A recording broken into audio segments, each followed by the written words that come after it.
أعوذ بالله من الشيطان الرجيم. بسم الله الرحمن الرحيم. الحمد لله رب العالمين، والصلاة والسلام على أشرف الخلائق أجمعين، سيدنا وسيد الأولين والآخرين، حبيبنا وحبيب إله العالمين، إمام المرسلين وخاتم النبيين، أبي القاسم المصطفى محمد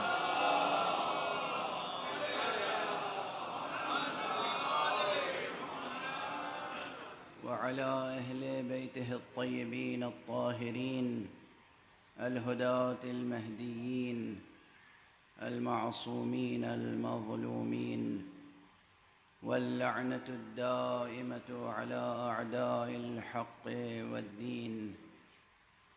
أما بعد، فقد قال الله تعالى عز اسمه في محكم كتابه ومتقن خطابه: بسم الله الرحمن الرحيم. شهد الله أنه لا إله إلا هو والملائكة وأولو العلم قائما بالقسط، لا إله إلا هو العزيز الحكيم. صدق الله العلي العظيم.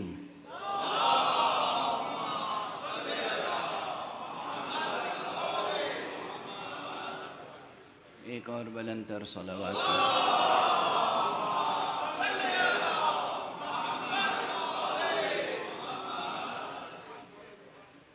قرآن حکیم کا اعجاز سخن نطق و منطق انسانی کو للکار رہا ہے.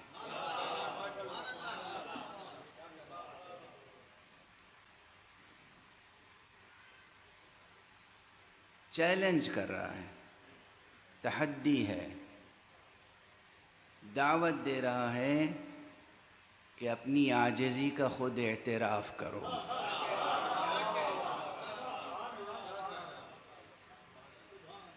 معجزے کی ایک بہت عام فہم تعریف یہ ہو سکتی ہے کہ معجزہ اس حجت الہی کو کہتے ہیں کہ جو انسان سے اس کی عاجزی کا اعتراف کرا لے.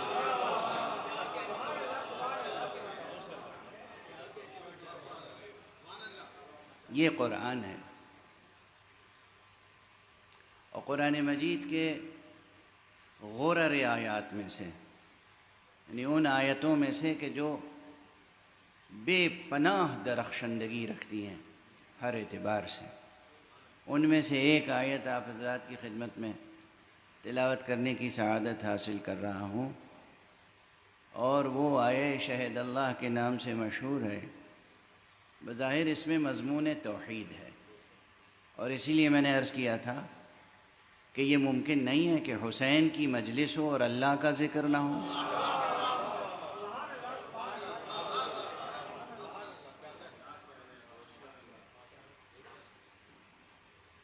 دیکھیے، اس موضوع کا ریلیونس یہ ہے کہ اس وقت نسل انسانی کو جس شورش الحاد کا مقابلہ ہے، وہ شورش الحاد یہی ہے. کل رات کی مجلس میں بھی میں نے اس کی طرف غالباً اشارہ کیا تھا کہ کوشش یہ ہے کہ صفحہ ذہن بشری سے لفظ اللہ کو مٹا دیا جائے.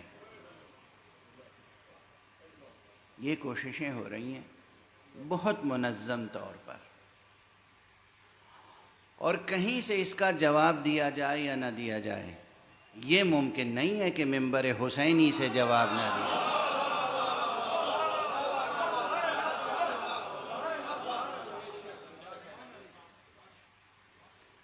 ممکن ہے اور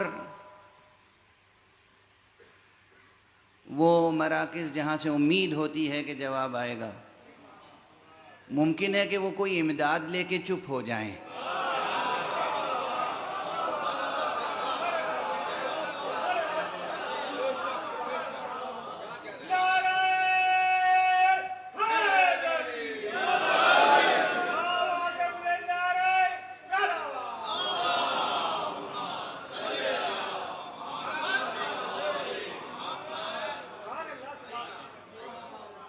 مگر یہ ممکن نہیں ہے کہ ممبر مجلس حسینی سے اٹھنے والی آواز دب کے رہ جائے. یہاں خاموشی اختیار کر لی جائے، اور وہ بھی باب توحید میں،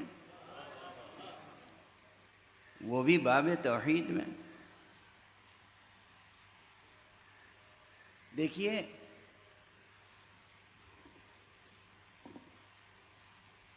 توحید وہ حقیقت ہے،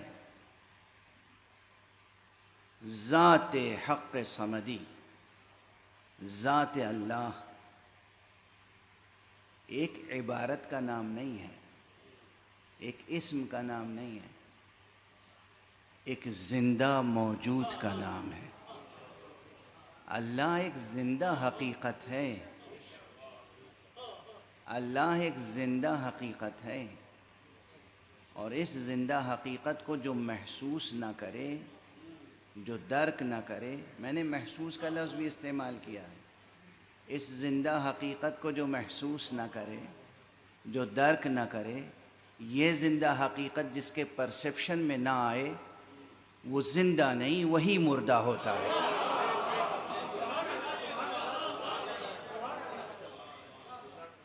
اسی لیے یہ پھیپھڑوں سے سانس لینے والے زندوں کی کوئی قدر و قیمت نہیں ہے. قدر و قیمت ان کی ہے جو اپنے پورے وجود سے نسیم بہشت میں سانس لیتے ہیں اور حضرت حق سبحانہ و تعالیٰ کی معرفت پیدا کرتے ہیں. جوانان عزیز، توحید اگر نہیں ہے آپ کے پاس تو کچھ نہیں ہے. اللہ اگر نہیں ہے کچھ بھی نہیں ہے. اللہ ایک زندہ حقیقت ہے، اس سے رابطہ رکھیے، اس سے رابطہ پیدا کیجیے، اس کی معرفت پیدا کیجیے. زبان سے بھی اعتراف کیجیے، دل سے بھی اعتراف کیجیے، اپنے اعضاء و جوارح سے بھی اعتراف کیجیے. آپ کی ذات بھی مقر ذات ہو، آپ کا کردار بھی مقر صفات اللہ ہو. یہ بہت ضروری ہے. بہرحال وجود اس کا، ہستی اس کی کسی بھی دلیل کی محتاج نہیں ہے. اسی لیے بعض مفسرین اور بعض عرفاء نے کہا ہے کہ دیکھو، قرآن مجید میں کہیں یہ ثابت کرنے کی کوشش نہیں کی گئی ہے کہ اللہ ہے، بس اسے بار بار یاد دلایا گیا ہے. جو چیز ثابت کرنے کی کوشش کی گئی ہے وہ اس کی وحدانیت ہے، یعنی وہ بس ایک ہے. تم نادانی میں، غفلت میں کہیں کسی اور کو اپنا معبود نہ بنا لینا، نہ اپنی خودی کو خدا بنانا، نہ اپنے ہوائے نفس کو معبود بنا لینا، نہ کسی اور شے کو. اسی لیے پورا قرآن مجید بار بار یاد دہانی کراتا ہوا سامنے آتا ہے کہ وہ ایک ہے، وہ ایک ہے، وہ ایک ہے. خود اس ایک آیت میں دیکھ لیجئے، لا الہ کی تکرار دیکھیے. شہد اللہ انہ لا الہ الا ہو والملائکۃ واولو العلم قائما بالقسط لا الہ الا هو العزیز الحکیم. کیا جاہ و جلال ہے، کیا لہجہ مشیت ہے، کیا بیان قرآنی ہے، کیا اس میں نورانیت ہے. میں نے کل گزارش کی تھی غالباً آپ سے کہ اسے ہر شب تلاوت کرنے کی کوشش کیجیے. ایک چیز ہوتی ہے مداومت. مداومت کے معنی یہ ہیں کہ مسلسل، بلا ناغہ، لگاتار کوئی عمل کرنا. اور یہاں پر ایک نقطہ اور عرض کر دوں، اکثر مجھ سے پوچھتے ہیں حضرات، کچھ حضرات تو امتحان کے طور پر پوچھتے ہیں، اور کچھ حضرات واقعاً اس مسئلے میں الجھے ہوتے ہیں، پوچھتے ہیں کہ یہ بتائیے نماز پڑھنے اور نماز قائم کرنے میں کیا فرق ہے؟ بہت کامن سوال ہے نا، اکثر پوچھتے ہیں، چونکہ قرآن مجید میں ہے اقیم الصلاۃ، اقیم الصلاۃ، اقم الصلاۃ لذکری، اقم واحد کے لیے صیغہ امر ہے، اقیمو جمع کے لیے صیغہ امر ہے، تو ترجمہ یہی ہوگا کہ قائم کرو نماز۔ نماز پڑھنے اور نماز قائم کرنے میں کیا فرق ہے؟ یہ ہمارے اور آپ کے تعلق سے جو بات ہوگی وہ یہ ہے کہ نماز قائم کرنے، یہ قائم کرنے اقیمو یا اقم کے اندر ہی یہ معنی پوشیدہ ہیں کہ زندگی میں ایک بار دو بار نماز پڑھ لینے سے نماز قائم کرنے والے نہیں کہلائیں گے، لگاتار روزانہ 5 وقت کی نماز پڑھتے رہیں گے تو آپ نماز قائم کرنے والے کہلائیں گے۔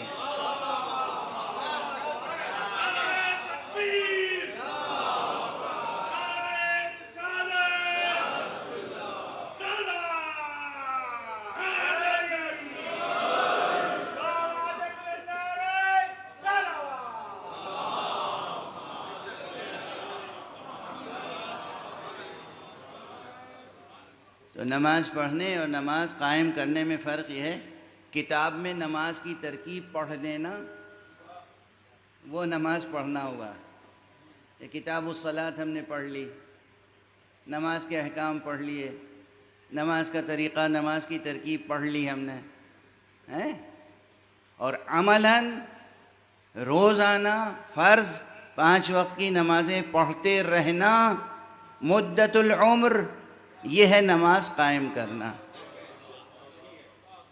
یعنی یہ لگاتار مداومت کا مفہوم اس اقیموں میں موجود ہے، اس کے معنی میں موجود ہے، یہ الگ سے میں کوئی اضافہ نہیں کر رہا ہوں، اس کے لیے کوئی الگ سے عبارت یا لفظ لانے کی ضرورت نہیں ہے۔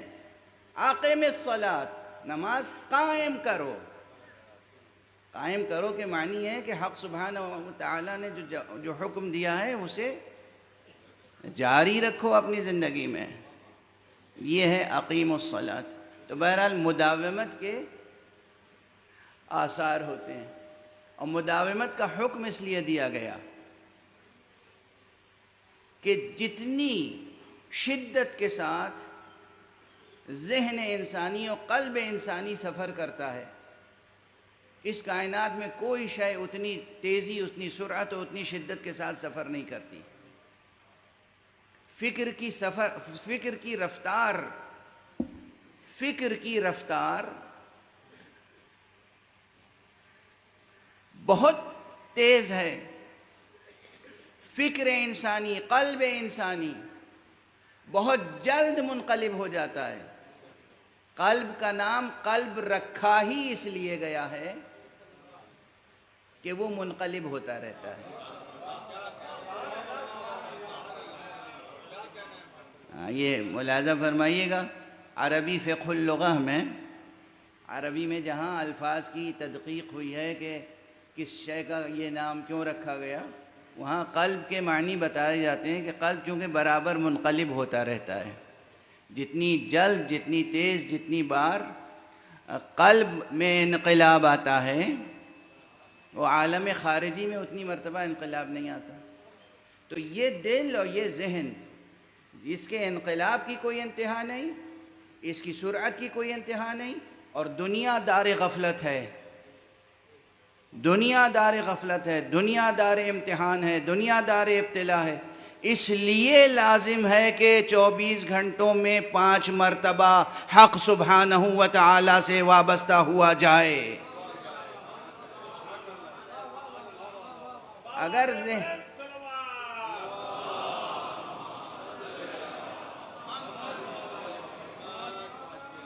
اگر ذہن کی یہ سرعت نہ ہوتی، اگر قلب کی یہ کیفیت نہ ہوتی تو ممکن تھا حکم ہوتا کہ بس ایک بار نماز پڑھ لو، زندگی بھر میں کافی ہے۔ مگر یہاں تو آپ دیکھیے کہ دل کس طریقے سے منقلب ہوتا ہے، ذہن کس رفتار سے آگے بڑھتا ہے۔ اس لیے اقامہ صلاۃ کا حکم دیا گیا۔ بہرحال اب یہ کلمہ تو بیچ میں آ گیا تھا کلمہ معترضہ کے طور پر، جملہ معترضہ کے طور پر، لیکن ضروری تھا۔ بات مداومت کی تھی کہ مداومت کے آثار ہوتے ہیں، یعنی لگاتار کوئی کام کرتے رہنے سے اس کی تاثیر نمایاں ہوتی ہے اور بہت شدت کے ساتھ پھر نمایاں ہوتی ہے۔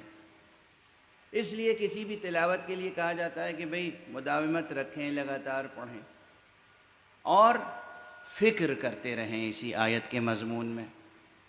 فکر کرنے کے تعلق سے کل تو میں نے مکتبی بحث ایک چھیڑی تھی، حرف گن رہا تھا، لفظیں گن رہا تھا۔ آج بھی مکتبی بحث کا ایک رخ اور عرض کروں گا۔ یہ جو کہا جاتا ہے نا کہ یہ آیت بہت تہدار ہے، یہ عبارت بہت تہدار ہے، اب عبارت یہ معنی بہت تہدار ہے، یہ مضمون بہت تہدار ہے، کہتے ہیں ادبا نقاد دان سخن۔ میں اکثر عرض کرتا ہوں اس کو ایک محسوس پیکر عطا کر دوں آپ حضرات کے سامنے، ایک مثال دے کر، ایک بصری مثال دے کر۔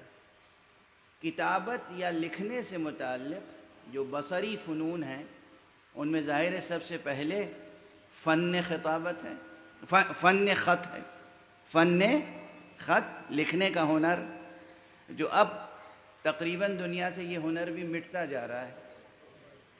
دیکھیے نا کیا کیا مٹ رہا ہے، ذرا ہوش کے ناخن تو لیں۔ اب تو کمپیوٹرز آ گئے، لیپ ٹاپ آ گیا، ہر چیز آ گئی، بس آپ اشاروں سے سب کام کرتے ہیں۔ تو جو آپ کی چٹکیوں میں ہنر تھا معنی کی تصویر بنانے کا، وہ ختم ہوتا جا رہا ہے۔ اب بچے کہاں بیٹھ کے لکھتے ہیں، مشق کرتے ہیں۔ ہم تو اس زمانے کے ہیں کم سے کم کہ ہم نے تختی پر بھی خوب مشق کی ہے، سلیٹ پہ ہو، تختی پہ۔ اور ایک عجیب و غریب چیز بچوں کو سکھا دی گئی ہے کہ جتنے تم بدخط ہو گے اس کا مطلب یہ ہے کہ تم جینیس ہو۔ اے سبحان اللہ! ہاں، عجیب عجیب تھیوری لے کے آتے ہیں لوگ، یہ سخن فروش۔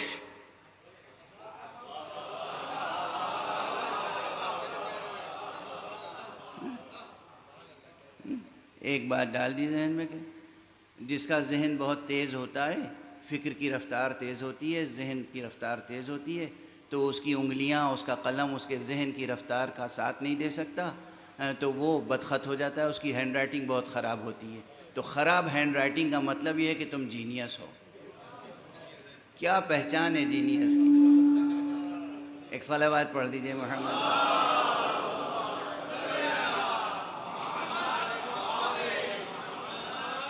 اس فریب میں نہ آنا بچوں۔ ظاہر ہے جب بچوں کہہ دیا تو آپ حضرات بزرگ جو ہیں بچے ہوئے ہیں، میں بچوں اور جوانوں سے کہہ رہا ہوں یہ چٹکیوں میں بھی ہنر ہونا چاہیے۔ اور فن خط، فن کتابت ایک فن ہے، ایک ہنر ہے۔ اور ہمارے ہاں جن بزرگوں نے اصول مرتب کیے ہیں اس کے بھی بنیادی اصول 12 ہیں۔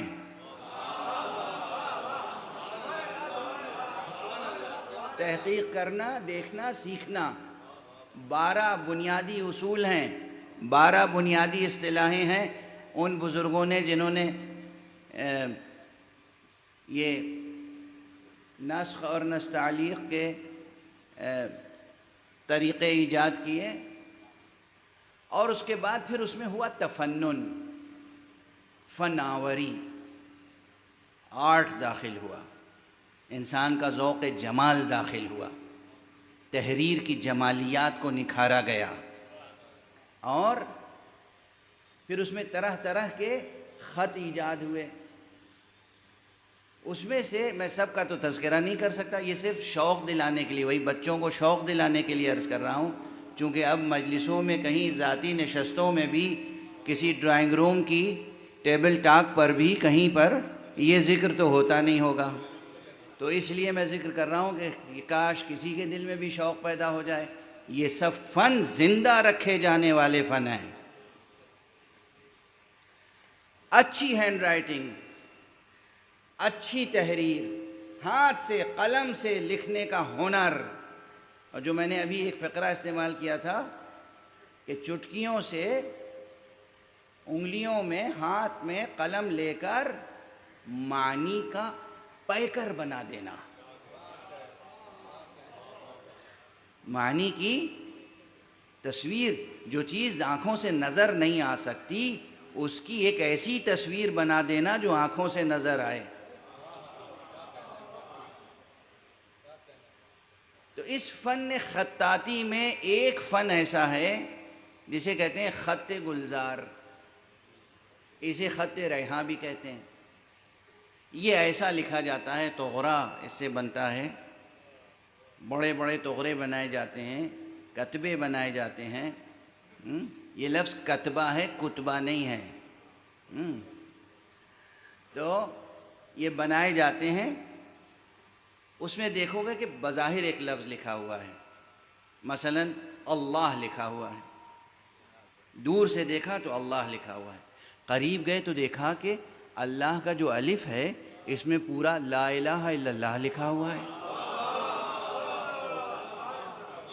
دیکھنے میں الف نظر آ رہا ہے، اندر اور عبارت، اندر عبارت، ادر عبارت، کلمے کے اندر کلمہ، کلمے کے اندر کلمہ، کلمے. دور سے دیکھو تو معلوم ہوا کہ کوئی ایک گلدستے کی شبیہ ہے، اندر جا کے غور سے دیکھا تو دیکھا یہ تو ایک پورا قرآن مجید کا سورہ لکھا ہوا ہے، پوری عبارت لکھی ہوئی ہے.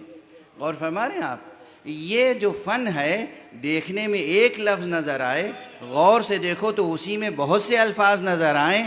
یہ فن اگر ذہن نے قبول کر لیا تو جب ہم ایک آیت پڑھیں گے شہد اللہ تو اس میں اور بہت سے معنی نظر آئیں گے.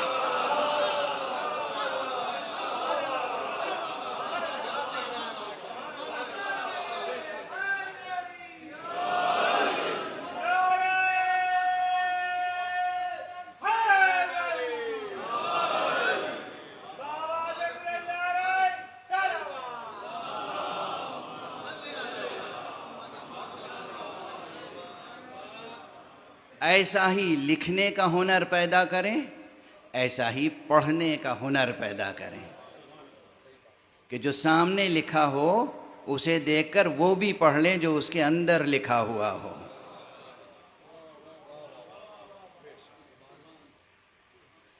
میں یہ کہتا ہوں کہ قرآن مجید میں تو جگہ جگہ خط گلزار میں حقیقتیں بیان ہوئی ہیں، جگہ جگہ خط ریحان میں حقیقتیں مرتسم کی گئی ہیں. اب یہاں پر دیکھ لیں کہ بظاہر، آج تفصیل تو نہیں عرض کر سکوں گا لیکن ایک اشارہ عرض کر رہا ہوں. بظاہر معلوم ہوتا ہے کہ یہ آیت صرف مضمون توحید کی حامل ہے. اسی آیت میں مضمون توحید بھی ہے، اسی آیت میں صفت عدل الہی کا ذکر بھی ہے، اسی آیت میں مقام و منصب نبوت کا ذکر بھی ہے، اسی آیت میں مقام و منصب ولایت و امامت کا ذکر بھی ہے، اور اسی آیت میں مقام و منصب ولایت کی عصمت کا ذکر بھی ہے. آپ نے دیکھا کہ اس آیت کریمہ کی گہرائی کتنی ہے. یہ تو چند عناوین ہیں جو بظاہر اس فقیر کے سامنے آ گئے، جو اور شرف نگاہی سے کام لیتے ہوں گے ان کی کیا کیفیت ہوگی. شہد اللہ انہ لا الہ الا ہو، گواہی دیتا ہے وہ پروردگار خود کہ کوئی نہیں ہے معبود برحق اس کے علاوہ. اب اس وقت پھر ایک روایت اور یاد آ گئی، عرض کرتا ہوا آگے بڑھوں. علوم قرآن سے متعلق بہت سے علوم ہیں، ایک علم نہیں ہے، علوم ہیں، علوم مجموعہ ہے علوم کا. علوم قرآن سے متعلق جو مشہور چند علوم ہیں ان میں سے ایک علم ہے علم شأن نزول، جس میں یہ بیان ہوتا ہے کہ یہ آیت کب نازل ہوئی، کس واقعے کے ضمن میں یہ بیان الہی آیا. تو بہرحال اس علم کی اپنی افادیت ہے اور اپنی محدودیت ہے۔ مفسر قرطبی نے اور مفسر بغوی نے اور دیگر مفسرین نے بھی یہ ذکر کیا ہے کہ شام سے 2 یہودی عالم احبار یہ مدینے آئے اور اس نیت سے آئے تھے کہ ہم نبی آخر الزمان سے ملاقات کرنا چاہتے ہیں۔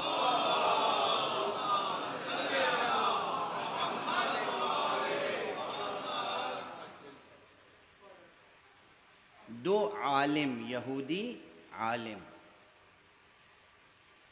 حبران، 2 یہودی عالم آئے، اور جب وہ مدینے کے قریب پہنچ گئے، مدینے کے اندر داخل ہو گئے، تو مدینے کے آثار یعنی شہر کے آثار کو بغور دیکھا، اور دیکھ کے ایک نے دوسرے سے کہا کہ یہ تو وہی شہر لگتا ہے جو آخری زمانے کے آنے والے پیغمبر کا شہر ہے۔ یہ عبارت میری نہیں ہے، تفسیر میں جا کے دیکھ لیجئے گا۔ سوال یہ پیدا ہوتا ہے کہ شہر کے آثار کیا ہوتے ہیں؟ ارے بھائی، در و دیوار، طرز تعمیر، سڑکیں، گلیاں، کوچے، بس یہی تو، باغات۔ کہیں کوئی تعمیر شدہ مکان ہوگا، کہیں کوئی کھنڈر ہوگا۔ یہ کون سی کتاب تھی ان کے پاس جس میں اتنی تفصیل موجود تھی کہ اس شہر تک کا نقشہ موجود تھا جس شہر میں نبی خاتم کو ظہور کرنا تھا؟ غور طلب ہیں یا نہیں یہ روایتیں؟ اور یہ حق ہے، ہاں، یہ کسی وجہ سے عرض کر رہا ہوں۔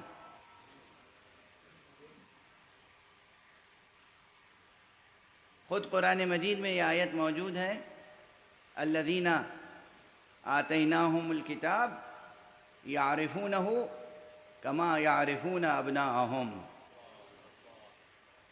ہم نے جن لوگوں کو کتاب دی ہے، جن لوگوں کے لیے، جن لوگوں پر کتاب اتاری ہے، مراد ہے تورات، وہ اس نبی کو اسی طرح پہچانتے ہیں جس طرح اپنے بیٹوں کو پہچانتے ہیں۔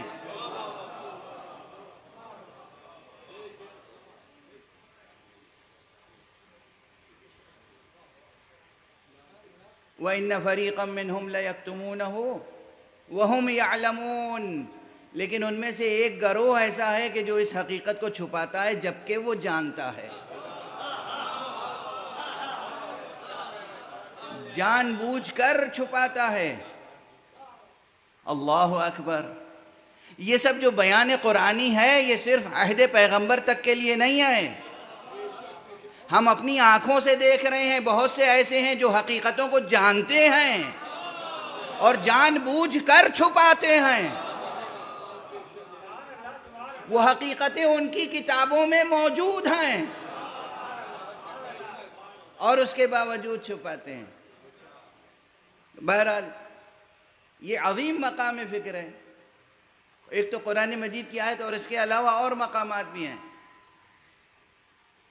یہ اس لیے عرض کر رہا ہوں کہ ایک عجیب و غریب بحث ہے جس کا حق آج تک ادا نہ ہو سکا۔ علمی بحث ہے، قرآنی بحث ہے، اسلامی بحث ہے، اور عقیدے سے متعلق بحث ہے۔ ہم جب کہتے ہیں، اپنے ائمہ کا تذکرہ کرتے ہیں، 12 اماموں میں سے ہر ایک امام کی بات اگر نہ بھی کریں آپ، صرف امام اول، امیر المؤمنین، امام المتقین، علی ابن ابی طالب علیہ السلام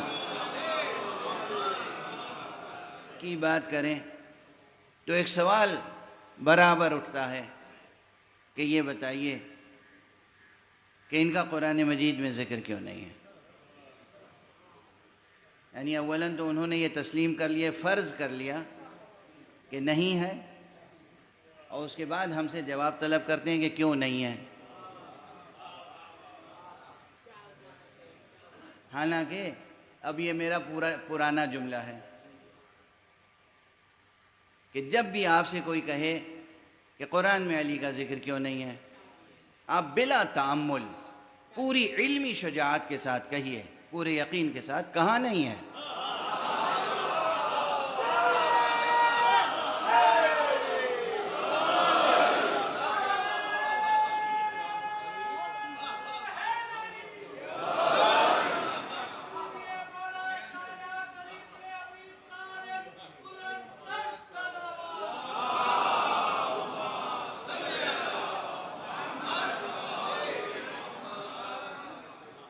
کہاں نہیں ہے قرآن میں علی کا ذکر؟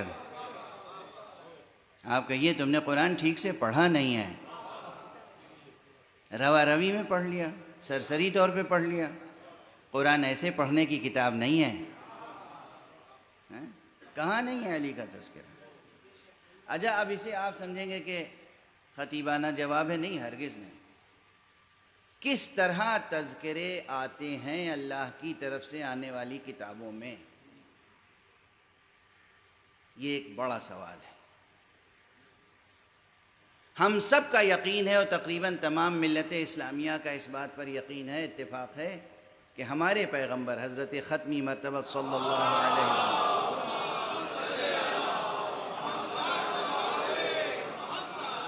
کا ذکر انجیل میں بھی تھا، توریت میں بھی تھا، زبور میں بھی تھا، تمام صحف انبیاء میں تھا. اچھا، تھا تو کس طرح سے تھا؟ کن لفظوں میں تھا؟ کن استعاروں میں تھا؟ کن تشبیہات کے ساتھ تھا؟ لکھا ہوا تھا کہ محمد ابن عبداللہ ابن عبد المطلب ابن ہاشم اور پورا عدنان تک کا یہ سلسلہ اس طرح لکھا ہوا تھا؟ یہ جینیالوجی لکھی ہوئی تھی اس طرح سے؟ ایسا تو نہیں تھا. پھر کس طریقے سے تھا؟ کہ تھا بھی، اور ایسا روشن تھا کہ اس روشنی میں وہ اس نبی کو پہچان سکتے تھے اسی طرح جیسے اپنے بیٹوں کو پہچانتے ہیں. اور پھر بھی نام و نسب وضاحت کے ساتھ نہ تھا. یہ کیا اسلوب ہے؟ اور ہمارے آپ یہ بحث اہم ہے یا نہیں؟ ذہن کو بھی جھنجھوڑنے والی ہے، اور قلم کو اٹھا کر اس کا حق ادا کرنے کی بھی ضرورت ہے. کس طریقے سے تھا؟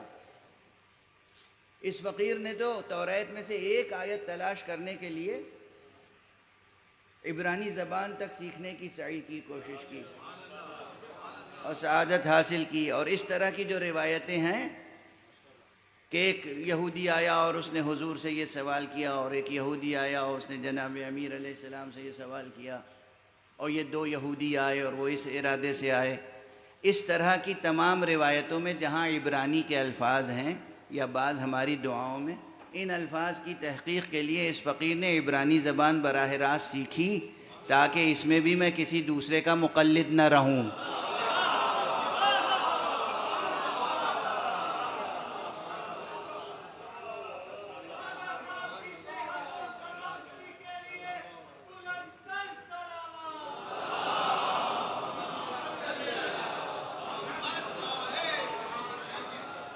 میں خود دیکھ سکوں کہ یہ لفظ، یہ کلمہ، یہ عبرانی زبان کا ہے یا نہیں ہے تو اس کے معنی کیا ہیں. مثلا مشہور روایت ہے، اب آ گئی ہے زبان پہ تو عرض کر دوں، کہ جب حضرت فاطمہ زہرا سلام اللہ علیہ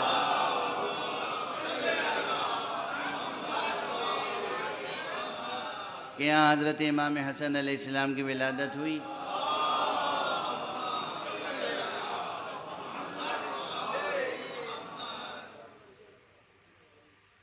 تو جناب جبرائیل نازل ہوئے اور انہوں نے کہا کہ یا رسول اللہ، آپ اپنے نواسے کا نام جناب ہارون کے بیٹے کے نام پر رکھیں. آپ اپنے ہارون کے بیٹے کا نام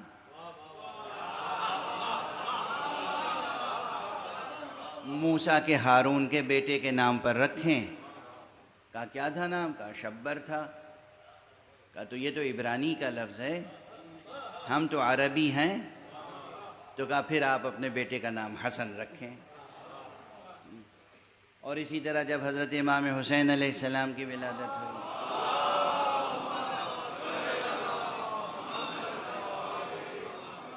پھر جبرائیل آئے تہنیت پیش کرنے کے بعد.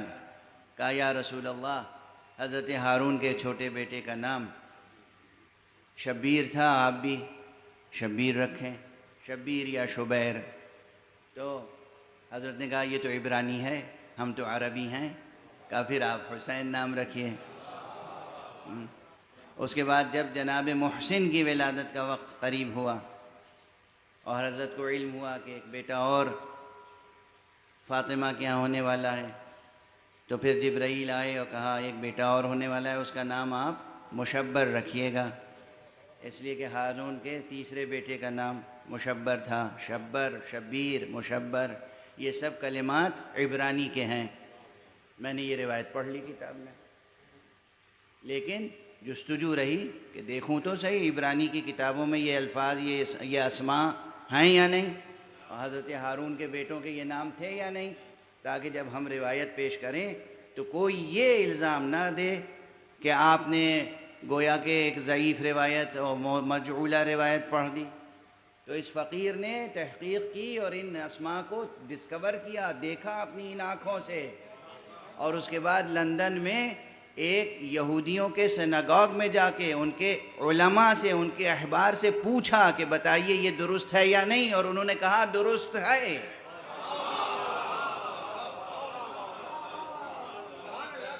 تو یہ میں اس لیے عرض کر رہا ہوں اپنے جوانوں، نوجوانوں، بچوں کے لیے کہ جب تم کسی چیز کی تحقیق کرو تو صرف کتاب تک نہ کرو، فیلڈ اسٹڈی بھی کرو.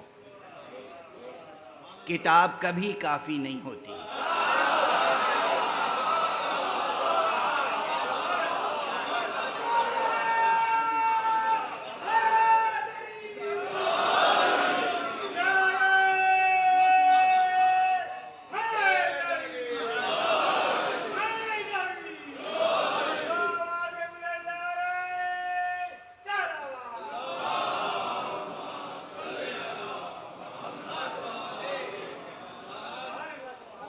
جس علم میں قدم رکھو، جس میدان میں قدم رکھو، جس فن کو حاصل کرو، جس کتاب کو پڑھنے کی کوشش کرو، تو جو حد آخر ہے امکانی وہاں تک پہنچنے کی کوشش کرو. بس اسی کا نام اجتہاد ہے. اجتہاد اور کسی چیز کا نام نہیں ہے. اجتہاد یہ ہے کہ آخری منزل تک، تا حد نظر جو آخری سرحد ہے وہاں تک پہنچنے کی کوشش کرو، تاکہ تمہاری کوشش میں کوئی کمی نہ رہ جائے. جسے کہتے ہیں کوئی ایک آنچ کی کسر بھی نہ رہ جائے. آخری منزل تک یہی ہے اجتہاد، اور کچھ نہیں. اگر واقعاً آخری منزل تک کوشش کی اور پھر بھی کوئی غلط نتیجہ آ گیا تو اس کے لیے ہے کہ انشاءاللہ اس پر بھی ثواب ملے گا، کیونکہ تم نے کوشش تو کی. وہ عادل پروردگار جو صرف عادل نہیں ہے، محسن بھی ہے، قدیم الاحسان ہے، وہ کریم ہے، وہ رؤوف ہے، وہ رحیم ہے، وہ ودود ہے. اس کے رحم و کرم کی عطا کی کوئی انتہا نہیں ہے. وہ تمہاری کوششوں پر بھی ثواب دیتا ہے. بہت بار سنی ہوگی یہ حدیث، اس وقت مجھ سے بھی سن لیجئے. کیا عظیم الشان حدیث ہے. کہتے ہیں کہ جب کوئی طالب علم طلب علم کی نیت سے قربتاً اللہ گھر سے نکلتا ہے تو فرشتے اس کے قدموں کے نیچے پر بچھاتے ہیں. جب کوئی طالب علم قربتاً اللہ طلب علم کے لیے نکلتا ہے تو فرشتے اس کے پاؤں کے نیچے، قدموں کے نیچے پر بچھاتے ہیں. یہ حدیث صرف ایک مسلک میں نہیں ہے. علم کا رتبہ سمجھیں اور طلب علم کی سعی و کوشش، جد و جہد کی عظمت کو سمجھیں. اور اس سے کبھی پیچھے نہ رہیں، اس سے باز نہ آئیں۔ بہرحال یہ درمیان میں بات آ گئی تھی تو میں نے عرض کر دی۔ اب اس نقطے کی طرف واپس آ رہا ہوں کہ پرانی کتابوں میں کس طریقے سے تذکرہ موجود ہے سرکار رسالت مآب کا۔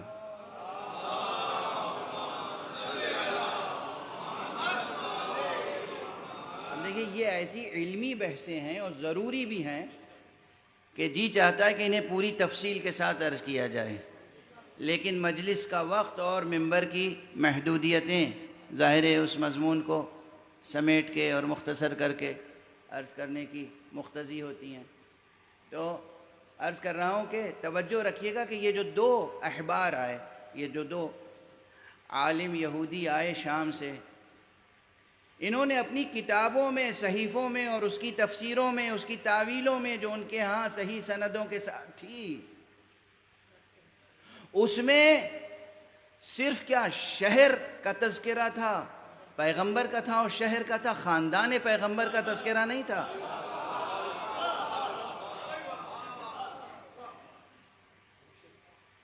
یقیناً وہ سرمایہ انبیاء، وہ میراث نبوت جو آدم سے، ادریس سے، نوح سے، موسیٰ سے، عیسیٰ سے چلی آ رہی تھی، اس میں انتہائی وضاحت کے ساتھ قلم قدرت کے استعاروں کی تشریحیں موجود تھیں، ان تشبیہوں کی وضاحتیں موجود تھیں کہ وہ نبی کون ہوگا، کیسا ہوگا، قد و قامت کیا ہوگا، روح مبارک کیسا ہوگا، منہ مبارک کیسا ہوگا، اور آپ کا نقش قدم کیسا ہوگا، اور آپ کس کی نسل سے ہوں گے، کس کے بطن سے ہوں گے، کس کے صلب سے ہوں گے، کہاں پیدا ہوں گے، کس کے آغوش میں پروان چڑھیں گے۔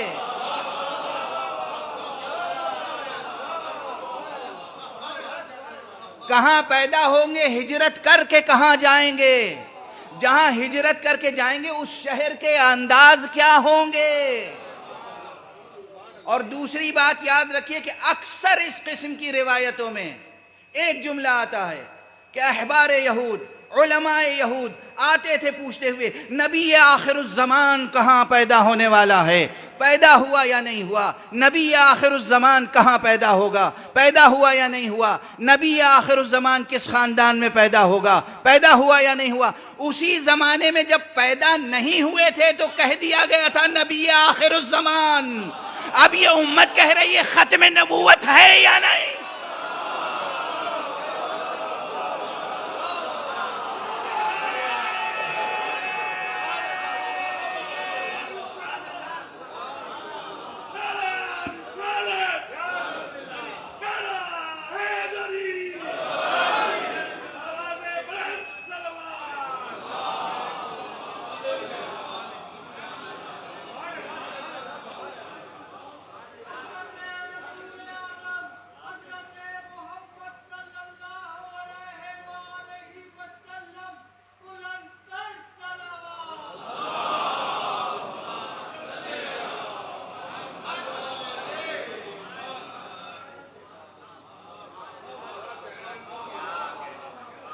آج بحثیں ہو رہی ہیں ختم نبوت کی تفسیر کیا ہے، ختم نبوت کے معنی کیا ہیں، ختم نبوت سے مراد کیا ہے، نبوت کی کتنی قسمیں ہیں، یہ قسم ختم ہوئی، وہ قسم جاری ہے۔ اے سبحان اللہ، چشم بد دور۔ نبوت اپنے تمام معانی میں ذات مبارک و مسعود محمد عربی پہ ختم ہو چکی۔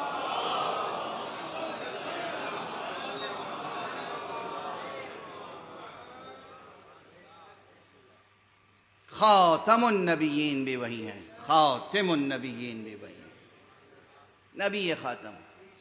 بہرحال اب وقت ختم ہو گیا، آج میں نے بحث چھیڑی ہے، اس بحث کو انشاءاللہ کل مکمل کرنے کی کوشش کروں گا کہ کس طریقے سے میتھوڈولوجی کیا ہو ریڈنگ کی، ریڈنگ تورات کس طرح پڑھیں کہ اس میں سے ذکر مصطفیٰ سامنے آ جائے،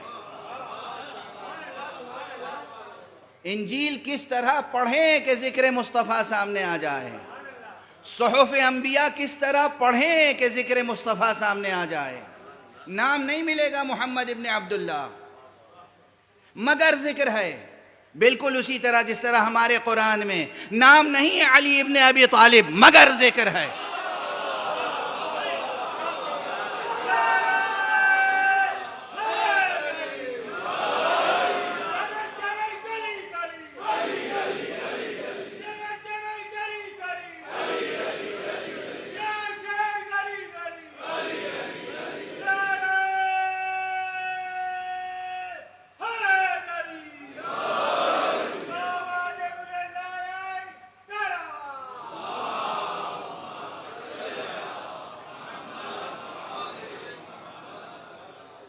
دیکھیے نا، نظر اس لیے نہیں آتا، سمجھ میں اس لیے نہیں آتا کہ وہ میتھوڈولوجی سامنے نہیں ہے اور وہ ہنر نہیں ہے کہ کس طریقے سے آیات کی تلاوت کی جائے اور کس طریقے سے اس کی تفسیر کی جائے.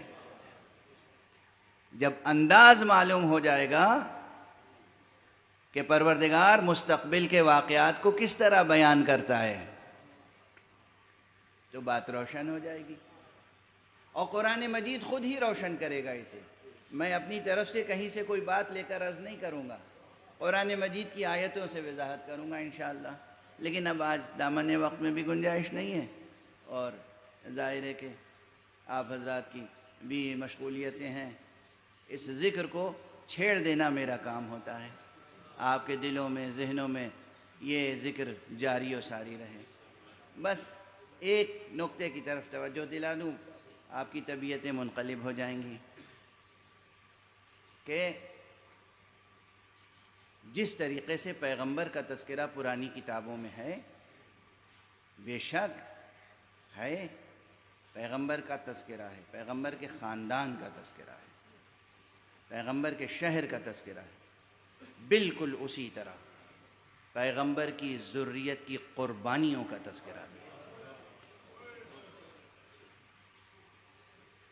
ہمارے یہاں روایتیں موجود ہیں کہ جب حضرت خضر اور حضرت موسیٰ کی ملاقات ہوئی ہے، قرآنی واقعہ ہے، ملاقات تو قرآنی واقعہ ہے. جب حضرت موسیٰ حضرت خضر سے ملنے کے لیے گئے ہیں تو حضرت خضر نے جو باتیں ذکر کی ہیں جناب موسیٰ کے سامنے، ان میں ایک واقعہ کربلا کا بھی تذکرہ ہے.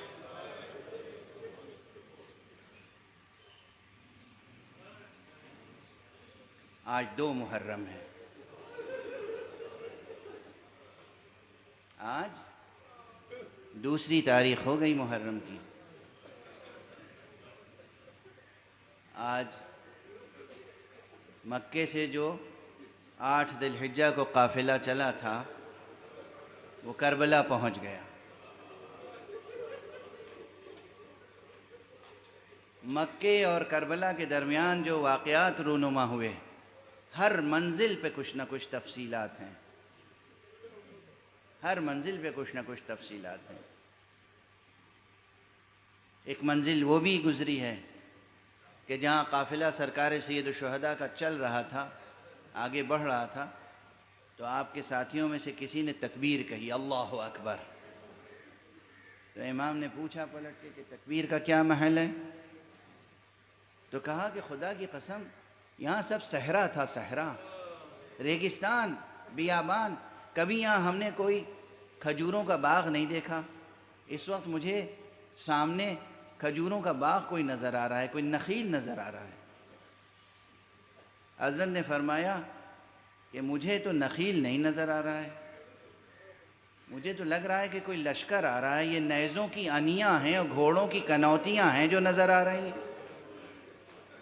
دیکھیے حقیقت یہ ہے کہ کبھی سامنے فضا میں کتنا ہی غبار ہو لیکن امامت کی آنکھ کبھی دھوکہ نہیں کھاتی. ہمیں تو نیزوں کی انیاں نظر آ رہی ہیں، گھوڑوں کی کنوتیاں نظر آ رہی ہیں، اور تھا یہی. جب قریب آیا تو دیکھا لشکر ہے. اور وہ لشکر کس کا تھا؟ آپ حضرات تو صبح و شام مجالس برپا کرتے ہیں.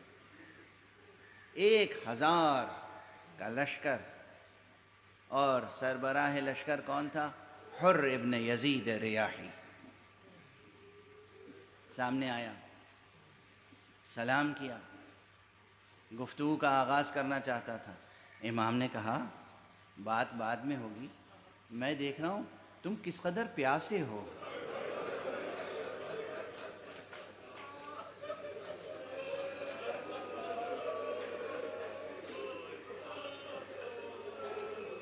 بھلا بتاؤ اس میں کوئی مبالغہ ہے؟ سادہ سا تاریخ کا بیان ہے جو میں نے دہرا دیا ہے۔ اس منزل سے پہلے جو منزل آئی تھی وہاں بطور خاص امام نے اپنے اصحاب سے کہا تھا خوب اچھی طرح اپنی مشقیں پر کر لو، خوب پانی یہاں سے لے لو۔ اور اب جب یہاں تشریف لائے اور سامنے یہ لشکر آیا جو پیاسا تھا، سب کے سب پیاسے تھے، اتنے پیاسے تھے، اور اس طرح گھوڑا تیزی سے دوڑا کے آئے تھے کہ گھوڑے بھی پیاسے تھے، گھوڑوں کی زبانیں منہ سے نکل آئی تھیں۔ اور جو گھوڑے سوار تھے وہاں پر لشکری، وہ اس قدر پیاسے تھے کہ ان کی آنکھوں میں دھند تھی، نظر نہیں آتا تھا، پیاس کی شدت سے کچھ نظر نہیں آتا تھا۔ امام علیہ السلام نے کہا سب کو پانی پلاؤ۔ جب لشکری پانی پی چکے تو کہا یہ جو گھوڑے ہیں انہیں پانی پلاؤ۔ جانوروں کی پیاس بھی جو نہ دیکھ سکتا ہو اس نے 7ویں محرم سے لے کر 10ویں محرم تک اپنے بچوں کی پیاس کیسے دیکھی ہے۔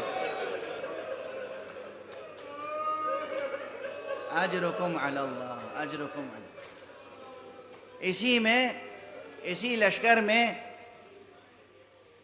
ایک شخص ایسا ہے جو کہتا ہے کہ میں اتنا پیاسا تھا کہ امام حسین کے اصحاب مجھے پانی پلانا چاہتے تھے، میرے منہ کے قریب مشک کا دہانہ لاتے تھے، مگر مجھ سے پیا نہیں جاتا تھا، پانی بہہ جاتا تھا۔